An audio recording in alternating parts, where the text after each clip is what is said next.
Hello everyone, tonight we are going to meet a boy in a silk sash, gripping his mother's hand as soldiers break down the palace gates, not to arrest them, but to guard them from the revolutionaries outside. The chandeliers still sparkle above him, but the empire beneath his feet is already gone. Otto von Habsburg was born into a world that was not only dying, it was actively detonating itself in real time. You might not survive what he did. So, before you get too comfortable, take a moment to like the video and subscribe, but only if you really like what I'm doing here. And if you're watching this from somewhere quiet and late, let me know in the comments your location and the local time. Now, turn off the lights, maybe turn on the fan for some soft noise, and let's get this story started tonight. Otto came into the world on November 20th, 1912, in the chilly glow of an empire already on life support. His birthplace? The regal villa Wortholz in Reichenau, Lower Austria, a castle tucked in the shadow of the Alps, full of lace curtains, military portraits, and the kind of velvet furniture that dared you to spill cocoa on it. His father, Archduke Charles, was next in line to inherit the Austro-Hungarian throne, and his mother, Princess Zita of Bourbon-Parma, was exactly the sort of stern-faced, steel-spined woman who could run an empire or survive its funeral. By the time Otto was 2 years old, Franz Ferdinand had been assassinated in Sarajevo, triggering World War I. You know, just regular toddler stuff, teething, picture books, and a global conflict that would shatter centuries of European monarchy. Otto's life changed overnight when his father suddenly became Emperor Charles I in 1916. At just 4 years old, Otto was declared crown prince, officially the heir to one of the largest empires in the world. And while most toddlers were learning to tie their shoes, Otto was being trained to wear a crown, not symbolically, literally. His tutors were military generals, statesmen, and theologians. It was all Latin declensions and imperial etiquette, no Lego sets or cartoons. Here's a weird fact. His bedtime story wasn't about dragons or dwarves. It was about how to properly sign an edict dissolving parliament. Yes, that was his childhood. But as the war wore on, even that scripted royal fantasy began to unravel. Austria-Hungary, a patchwork quilt of dozens of cultures held together by bureaucracy and bayonets, was being torn apart by ethnic uprisings and military defeats. By the time Otto turned 6, the empire was no more. Historians still debate whether Emperor Charles could have saved the monarchy if he'd embraced reform earlier or forged better alliances. But honestly, the tide of nationalism was already roaring in. The royal train had left the station. In 1918, the Habsburg monarchy officially fell. Charles refused to abdicate. He believed the crown was granted by God, not a parliament, but he renounced participation in state affairs, which is the royal version of "I quit," but not really. So what happens to a child emperor in training when his empire collapses? You get exiled. The imperial family fled Austria and bounced around like velvet-wrapped ping-pong balls, eventually ending up in Switzerland. Otto, now barely 7, watched angry mobs cheer as the imperial eagle was torn down from buildings. His toys, gold-painted soldiers, and miniature thrones were left behind. And here's where things take a darker turn. When the family was sent to the Portuguese island of Madeira, it wasn't a vacation, it was isolation. Poverty began to nibble at the corners. The Habsburgs, once able to summon armies with a wax seal, now couldn't even afford heating in winter. Charles died in 1922 at just 34 years old. Otto was 9.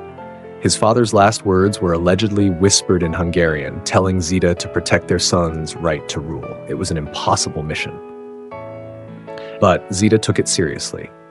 In the silence after the funeral, Otto did something strange. He stood up, put on his father's sash, and walked out to meet the loyal Habsburgs who had traveled across Europe just to bow to him. A child of 9, trying to keep an empire alive with just his posture. And the strangest part, for a moment, it worked. The year is 1922, and Europe is full of people pretending it's all fine. Vienna is no longer the seat of an empire. It's a city half filled with memories and half with debt. But somewhere in a borrowed house in Switzerland, a 10-year-old boy sits ramrod straight, correcting a tutor's Latin declension with the unblinking confidence of someone still wearing an invisible crown. Otto von Habsburg may have been legally exiled, financially limited, and politically irrelevant. But he still behaved like a future emperor. And his mother, Empress Zita, though technically unemployed, was running one of the strangest royal operations in European history. The Habsburgs were no longer on a throne, but they acted as if they'd only stepped away for a moment to powder their wigs. Zita moved her children around Europe constantly. Switzerland, Spain, Belgium, France. Not in luxury, but in limbo. They weren't exactly poor. Habsburg jewels still glittered in hidden safety deposit boxes, but they weren't sovereigns anymore either. Otto slept in creaky guest rooms, not palaces. His breakfast was more likely to be day-old rolls than silver trays. Still, every meal began with prayers for the restoration of the empire. Weird fact, Zita made Otto sign every school paper, Otto, Emperor of Austria, King of Hungary, Bohemia, etc. in crayon. This was not a normal boy. While other teenagers were discovering jazz or learning to drive, Otto was writing detailed constitutional blueprints for a restored monarchy. At 17, his classmates at Louvain University were busy passing notes in theology class. Otto was arguing about federalism with grown bishops. And yet, this isn't a simple story of a delusional prince.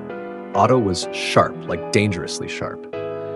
He spoke 7 languages fluently before he was 20, like knew the political maps of the Balkans better than most ambassadors, and had developed a keen awareness of how ridiculous his own situation was.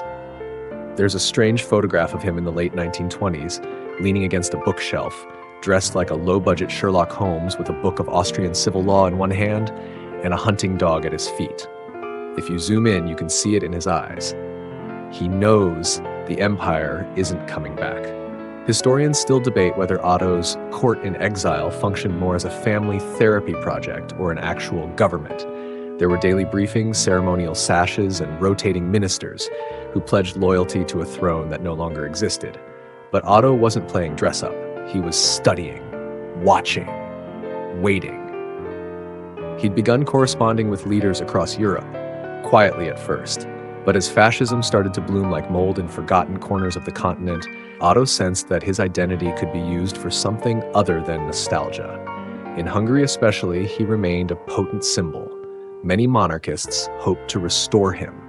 In 1921, his father Charles had twice tried to return to the Hungarian throne, only to be stopped by Regent Miklos Horthy, who probably didn't love the idea of being fired by a ghost king.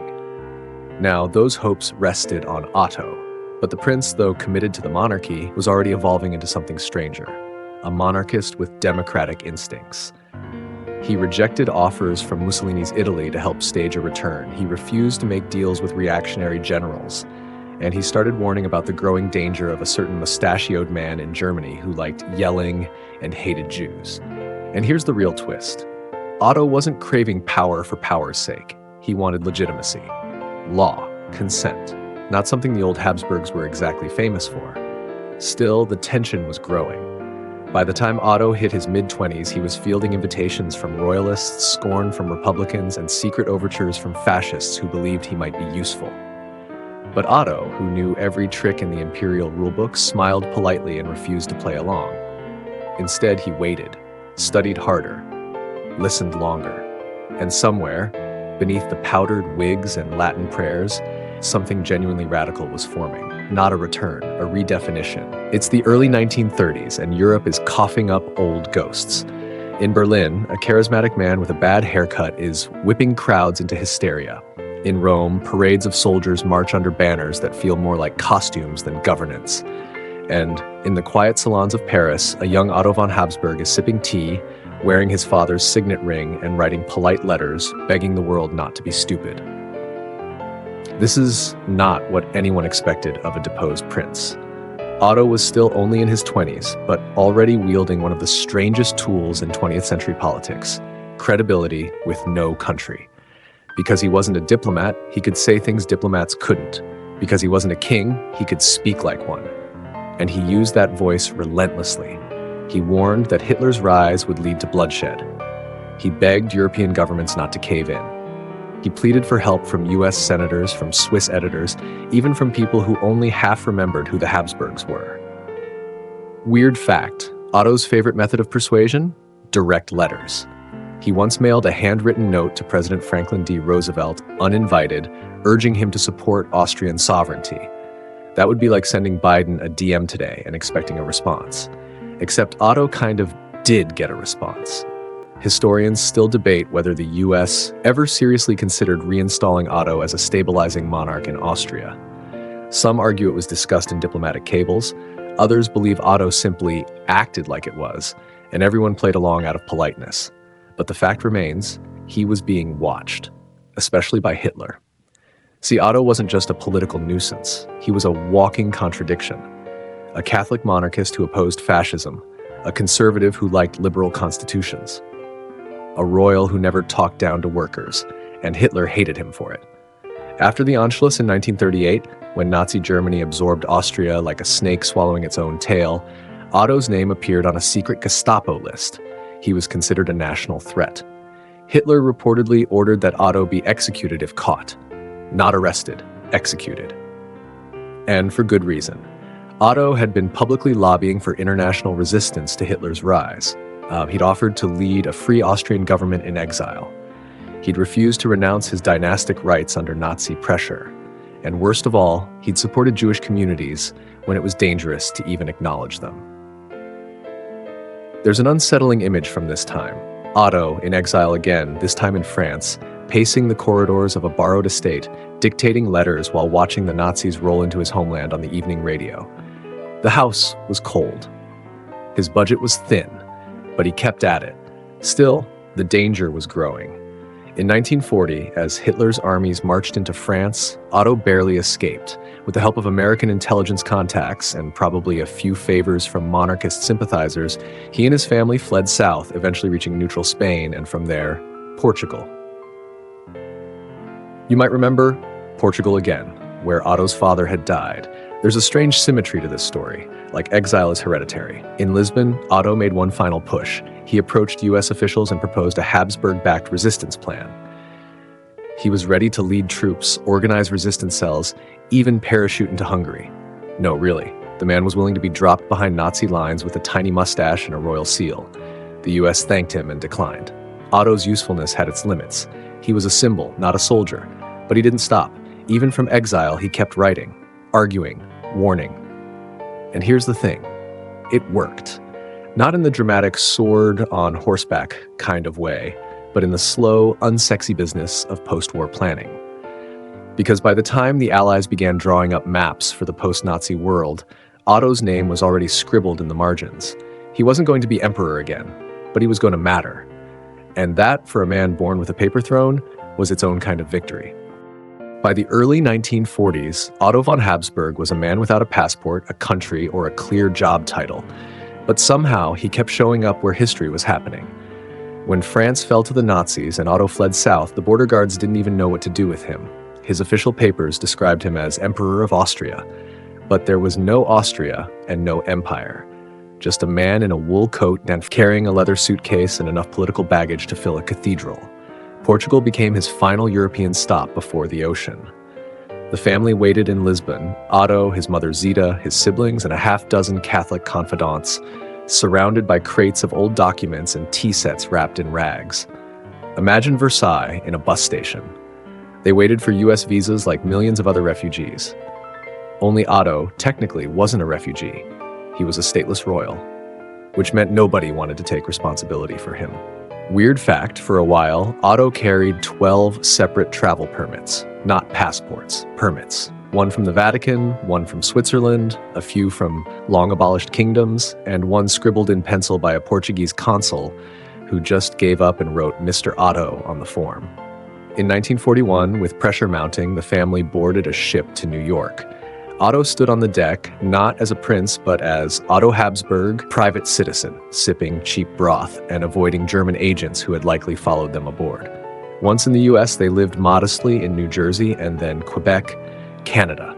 Yes, the former heir to the Holy Roman Empire briefly lived in French Canada, spending his days meeting with Polish exiles, Czech diplomats, and anyone who still believed monarchies might make a comeback. Meanwhile, his money? Basically gone. Habsburg properties had been seized or looted during the war, and most of what remained was wrapped up in legal limbo. Otto resorted to writing for small Catholic journals, giving lectures, and staying afloat with help from monarchist donors, and reportedly one mysterious South American banker who claimed to be a Habsburg cousin. Historians still debate whether Otto ever seriously plotted a royal return during these years, or whether he'd already made peace with being a symbolic figurehead. What's certain is that he kept working. And not quietly. He spoke out against the Holocaust while it was still happening, rare for a public figure in the early 1940s. He demanded the Allies recognize the crimes of the Nazis against Jews and Romani people long before it was fashionable or politically safe. And while he had no throne, Otto somehow maintained a moral platform. But not everyone was rooting for him. The new Austrian Republic, now free but traumatized, considered Otto a threat. In 1945, Austria's provisional government banned all Habsburgs from returning unless they renounced all dynastic claims. Otto refused. This wasn't just stubbornness. He believed it would be a betrayal of his father's legacy. He said, "If I must return as a tourist, I'd rather not return at all." So instead of coming home, Otto wandered Europe again after the war. This time, not as a prince in exile, but as a speaker, a writer, a tireless promoter of European unity. He slept in boarding houses and drafty conference halls. He gave speeches to 2 people, then to 200. He shook hands in French, German, Hungarian, and Italian, always impeccably dressed, usually broke, and somehow still hopeful. People joked that Otto could fall into a well and come out with a lecture circuit. Still, tragedy stalked his footsteps. One of his brothers died young in an accident. His sister suffered a nervous breakdown. Zita, their indestructible mother, was now a widow who never stopped dressing in black. And Otto? He aged quickly during these years. His hair thinned, his letters grew more careful. But the flame didn't go out, because somewhere inside the man with no papers and no throne, the Crown Prince of Austria was still standing straight, still waiting, still refusing to disappear. The Cold War dawned with a shrug and a shiver, and Otto von Habsburg, somehow still standing, stepped into a role even stranger than exile, prophet without a pulpit. By the 1950s, Europe was split in half like a broken plate. The East groaned under Soviet rule, and the West nervously clinked espresso cups and pretended everything was stable. And in the middle stood Otto, no longer a boy prince or wandering monarchist, but a full-grown political animal with one foot in history and the other in something like destiny. He finally did what many thought impossible. In 1961, Otto renounced his dynastic claim, not out of weakness, but strategy. Austria had made it clear he could only return as a private citizen. So Otto wrote the letter, not with joy, not with shame, just with the steady hand of a man who had waited 20 years for the chance to go home. And so one autumn day, he crossed the Austrian border. No trumpets, no fanfare, just an old man in a wool coat, stepping quietly onto the soil where he was once a baby-crowned Emperor of Austria. Official fact, he was received coolly at first. Many Austrians viewed him as a relic. But over time, Otto transformed into something almost mythic, a royal who actually understood democracy. He wasn't done. In 1979, he was elected to the Parliament. Yes, elected, not appointed by royal favor or inherited bloodline. He ran as a member of the conservative Christian Social Union in Bavaria, and won. He would go on to serve for 2 decades, becoming one of the most consistent voices for a united Europe. This man, who had once been an emperor in exile, was now building bridges between nations once at war. And somehow, it worked. He chaired sessions. He helped integrate Eastern European states after the fall of the Iron Curtain. He spoke often about moral responsibility, reconciliation, and, yes, Europe as a spiritual unity. Weird fact, Otto insisted on traveling with his own portable kneeler so he could pray in train stations between sessions. Still, not everyone was impressed. Many found his worldview old-fashioned. Critics accused him of clinging to aristocratic nostalgia. Some mocked his devotion to religion. And yet Otto's speeches, delivered in fluent French, Italian, German, English, and Hungarian, kept gaining quiet applause. Historians still debate whether Otto's role in European integration was symbolic or substantial. Was he a serious architect? Or just a comforting ghost of old Europe that helped people believe unity was possible? But by the time the Berlin Wall fell in 1989, even his critics admitted one thing. Otto had played the long game. That year, he stood at the Hungarian-Austrian border as it opened. The Iron Curtain, The very idea that had divided Europe was unraveling in front of his eyes. Otto, now nearly 80, didn't weep. He didn't boast. He simply nodded. A circle had closed. The boy who had been exiled for being too royal and hunted for being too principled had lived to see his beliefs, freedom, unity, and decency, reclaimed by a continent that had once turned to dust. He lived until 2011, 98 years. And when he died, his heart literally was buried in Hungary. His body rested in Vienna's Capuchin crypt among his ancestors. No empire, no crown, but something far more enduring, legacy. So here we are, at the edge of a strange dream that somehow came true.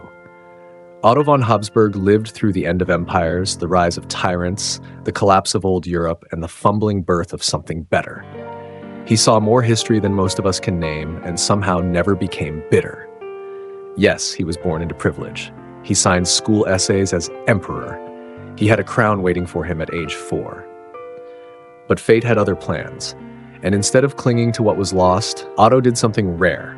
He adapted. He took that old dusty notion of monarchy and squeezed out its one usable essence: duty. He didn't lead armies, he didn't wear gold, he didn't return to a throne, but he did return to Austria. He did help shape the European Parliament.